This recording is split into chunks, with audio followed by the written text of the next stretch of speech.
Welcome Total War fans to my showcase of new units from the Skaven clan Moulder faction led by Master Mutator Throt the Unclean. You will see what they look like, how they fight, and what abilities, spells and stats they have. In my previous video you saw the new units from the Wood Elves faction, led by the Sisters of Twilight. All these new units and lords are part of the legendary lord pack for Total War Warhammer 2 called the Twisted and the Twilight, released on the 3rd of December 2020. If you are interested in those lords and want to see more about them and their faction in the campaign mode, you can check out my factions guide by clicking on the link up here or in the description below. I am going to start with the mutated and triple-armed legendary lord of the Skaven clan Moulder, Throt the Unclean. His most notable and obvious feature are the mentioned 3 arms, and in each he wields a deadly weapon, a sword, a long shaft pincer and a whip. This makes him an incredibly versatile melee combat specialist. This is why his armor piercing and anti-large traits are great boons, as he will be in the middle of the hardest fighting most of the time. Even if he pulls the short end of the tail in those fights, his regeneration ability will allow him to quickly get back into them.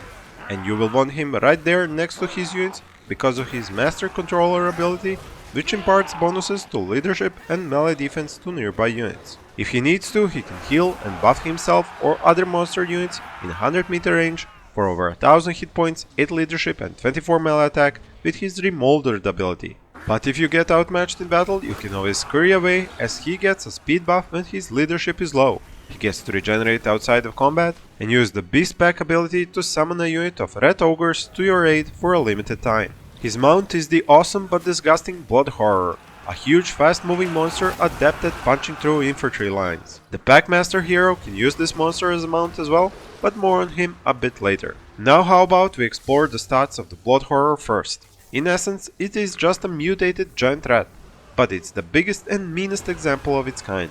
Not only is it fast and armored, it's also terror-causing, which is plain obvious just by looking at it. Ugh. I don't know about you, but some of these units really make my skin crawl. Does it happen to you? You can tell me in the comments below and add which are to you personally the ugliest or the most beautiful characters or units in this game. This unit features its own regeneration, poison attack and the ability to go into a frenzied state. The only weak point is its low leadership, which can be exploited to chase it off the battlefield by lowering its morale rather than trying to destroy it in a head-on fight.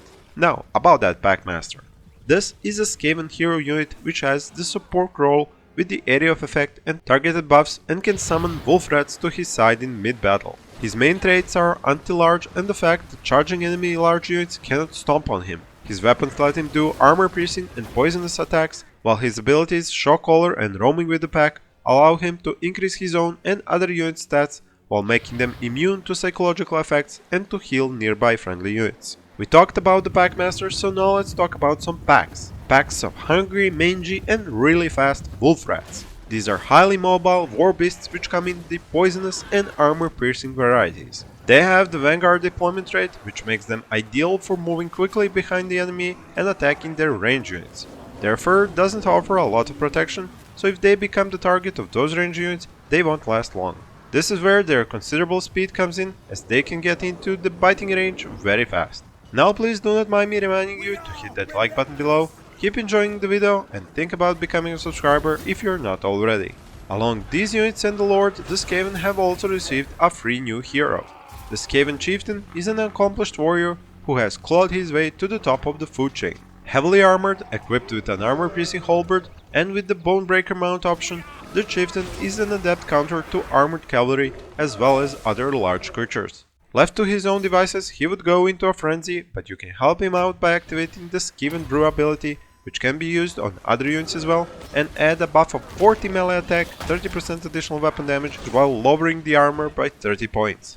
Bonus is the immunity to psychological effects, meaning no fear or terror. The Chieftain also performs a valuable support role, granting physical resistance to nearby friendly characters. However, when the chips are down, the innate Skaven quality of self-preservation overrides all other concerns. When his health falls below a certain threshold, his physical resistance buff stops affecting nearby friendly characters and instead applies to himself. Now let's check out the true heavyweight champion of this DLC. The Ting is the Regiment of Renown variation of the Hell Pit Abomination. He has the ability to buff melee attack and weapon strength, but pushes itself into a rampage in the process. It has all the major traits, armor piercing regeneration, and it causes terror to enemy units. And really, how could it not? I still can't figure out what body parts this thing has. It's really a thing. Come to think about, that's a really fitting name for it. If that was the heavyweight champion, then Goritch, the new legendary hero, is the undisputed champion of both ugliness and brute force. The lore tells us of a frenzied Northman berserker who loved the thrill of battle and the tang of fresh blood onto his tongue. He served the Archon of Chaos, but after displeasing him in battle, he was given over to the master mutators of Clan Moulder for experimentation.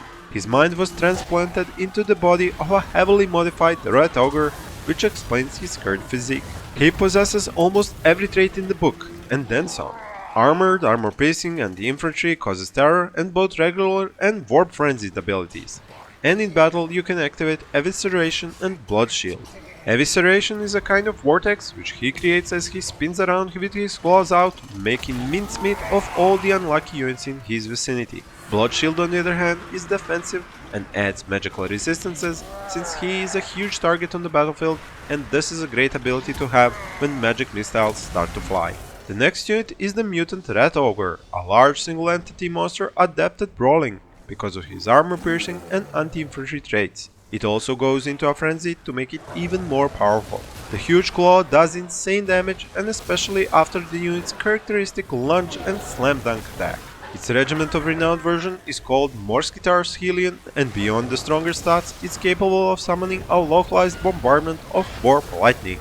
These last for 2 seconds and do minor damage to all affected units. On top of that, the zap contact effect is also imparted onto the enemy units and adds 10 seconds to their ability recharge.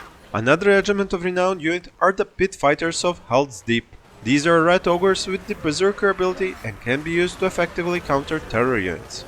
They also have the armor piercing and frenzy traits. The Berserker ability adds progressively more physical resistance and melee attack as the fight goes on.